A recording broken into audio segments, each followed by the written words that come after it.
Trusting that 10,000 miles or 1 year number blindly can turn an $1,800 maintenance habit into a $5,000 repair, and on one specific F-150 engine it already has for real owners.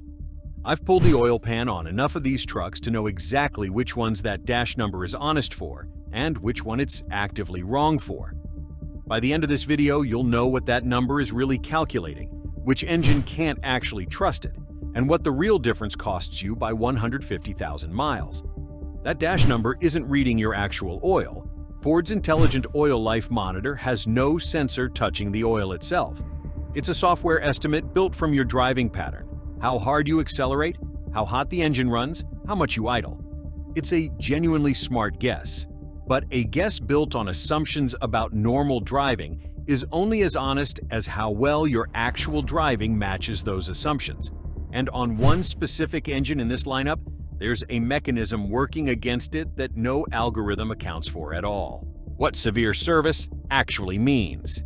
Here is where it gets interesting. Ford's own severe service schedule cuts that interval to 5,000 miles for a list of conditions that reads like most people's actual daily driving. Trips under 10 miles, stop-and-go traffic, extreme heat or cold, dust or towing. Short trips alone qualify because the engine never gets hot enough for long enough to boil off the moisture and fuel that get into the oil during every single cold start. Most owners read severe service and picture a work truck towing every day. Most owners are actually describing their own commute. That list is specific. Any trip where the engine doesn't fully reach operating temperature, regular driving under 10 miles in freezing weather, extensive idling, dusty or sandy conditions, and of course, any regular towing or heavy load. Check that list against a normal week, the school run, the grocery store, the drive-thru. And most owners qualify on the very first line alone, long before towing ever enters the picture. Result? The free fix here is just reading the list Ford already publishes, instead of assuming the dash number already accounted for it. 5 minutes with your own owner's manual versus trusting an estimate that was never calculating your specific commute in the first place. The engine where this isn't just theory. And it gets worse. On the 2.7 EcoBoost specifically, there's a mechanism the Oil Life Monitor's algorithm has no way to measure at all. Direct injection sprays fuel straight into the cylinder, and some of that fuel inevitably ends up washing down the cylinder wall and past the rings into the oil itself, especially on short, cold trips that never fully warm the engine. That's fuel dilution, and it doesn't just make the oil smell like gasoline at the next change. It thins the oil, weakening the exact film that's supposed to be protecting your turbo bearings and cam phasers on every single start. I had a 2019 F-150 come in with a 2.7 that had done nothing but short trips its entire life. Grocery runs, school pickup, never more than 4 miles at a stretch. Oil on the dipstick was noticeably over the full mark and smelled like a gas station. The owner had followed the dash monitor exactly, every time. That's dilution with nowhere to go, on an engine that was never given the chance to burn it off.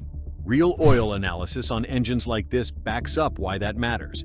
Push an interval well past its target, and the additive package that's supposed to be preventing wear breaks down at an accelerating rate, not a steady one. The damage from stretching an interval too far isn't a straight line. It gets dramatically worse the longer you push past it. On this specific engine that's stacked on top of dilution, the dash number has no way to detect because it isn't measuring your oil, it's estimating your driving. Result? 5,000 miles on this specific engine isn't overkill. It's the number that actually matches what's happening inside it, regardless of what percentage the dash still shows. Trust the dash's 10,000-mile estimate on this engine, and you're not saving money, you're deferring a bill onto the exact parts this channel has already priced out as the most expensive to replace. Now here's the part of this video that actually matters more than the mileage number itself. Even if you do everything right interval, right oil, every single time, there's one more thing that can erase all of it, and it has nothing to do with your engine. Hit subscribe now because it's the reason owners with a truck full of receipts still lose warranty claims. The trap that has nothing to do with your oil. This is where most people get it completely wrong. They assume I changed the oil is the same thing as I can prove I changed the oil. And owners across multiple separate forums have discovered the hard way that Ford's electronic systems track whether the oil life monitor itself was reset, separate from whether the oil was actually changed. Do the work yourself? Forget to reset the monitor, and the truck's own computer can show no record of service ever happening, even with oil that was changed on time, by you, done correctly. I had an owner come in furious after a legitimate turbo failure warranty claim got denied. He'd done every oil change himself, on time, meticulously, but never reset the monitor and never kept a single receipt. To Ford's own system, that truck had gone years without one documented service, and there was nothing left to argue once the claim was already denied. When a real engine claim is on the line, the burden of proof sits entirely on the owner. Some owners have had dealers question handwritten logs and demand computer-generated receipts instead. A $5 app that logs your own oil changes, or simply keeping every receipt in one place, is the difference between a documented maintenance history and a truck that looks, to Ford's own system, like it was never serviced at all. That same folder of receipts does double duty down the road too. A documented service history is one of the first things a serious buyer on this channel's own years to buy list would ask to see before handing over a deposit. Result: the paperwork costs nothing and takes 30 seconds to save. Missing it can cost an entire engine claim on a truck that was actually maintained correctly. That is the choice, and it has nothing to do with how good your oil discipline actually was. The actual number this video is named for. Stay with me, because here's the math itself. A full synthetic oil change on this truck runs around $120 done right.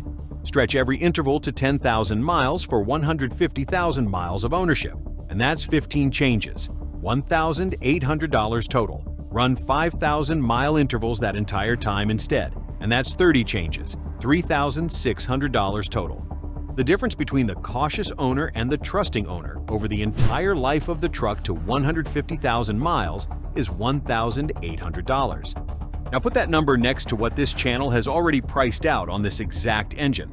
A single turbo runs $1,500 to $2,500. A four-phaser job runs $1,500 to $3,500. A rod knock from oil that broke down too far past its interval starts at $5,000 and climbs from there. The entire extra cost of doing this the cautious way, spread across a decade or more of ownership, doesn't even cover the cheapest single repair on that list. Result: $1,800 spread across 150,000 miles versus one repair bill that can match or exceed that same number in a single visit.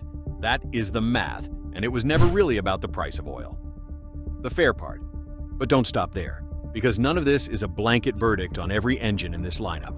The 5.0 Coyote doesn't carry the same documented dilution problem the 2.7 does, and under genuinely normal, non-severe driving, trusting the dash number on that engine specifically is a far more defensible bet. The lie was never 10,000 miles as a number sitting on a page.